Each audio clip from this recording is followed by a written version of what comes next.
హరే కృష్ణ. ఏకాదశి వ్రతం ఎలా చేసుకోవాలి?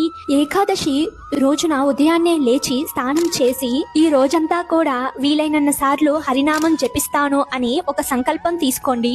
ఏకాదశి రోజు తినకూడనివి అన్నం, పప్పు దినుసులు, జొన్న, మొక్కజొన్న, గోధుమ, ఉల్లి, వెల్లుల్లి, శనగలు, ధాన్యాలు ఇవన్నీ కూడా ఏకాదశి రోజున తినకూడదు. ఏకాదశి రోజు నీరు తాగి కూడా ఉపవాసం చేసుకోవచ్చు. అలా చేయలేము అనుకున్న వాళ్ళు ఈ పదార్థాలన్నీ కూడా తినవచ్చు. పాలు, పెరుగు, ఫ్రూట్స్, డ్రై ఫ్రూట్స్, కొబ్బరి నీళ్లు ఇలాంటివన్నీ కూడా ఏకాదశి రోజు తీసుకోవచ్చు. ఏకాదశి రోజు అంతా కూడా హరినామ జపాన్ని మీకు వీలైనన్ని సార్లు చేయండి. భగవద్గీత చదవండి. చదవడం రాని వాళ్ళు భగవద్గీత వినండి, ప్రవచనాలు వినండి. ఏకాదశి తరువాతి రోజు ద్వాదశి. ఆ రోజు ఖచ్చితంగా ఉదయాన్నే లేచి దీపం పెట్టి అన్నాన్ని స్వీకరించండి. ఎవరైతే ఏకాదశి రోజు ఉపవాసం చేస్తారో వాళ్ళకి పాప విమోచనం కలుగుతుందని, ధన ధాన్యాలతో అష్ట ఐశ్వర్యాలతో కలిగి ఉంటారు అని మన శాస్త్రాలు, పురాణాలు చెబుతున్నాయి. పద్మ పురాణం, భాగవత పురాణం, విష్ణు పురాణం, హరిభక్త విలాసం ఈ పురాణాలన్నిట్లో కూడా ఏకాదశి వ్రతం అనేది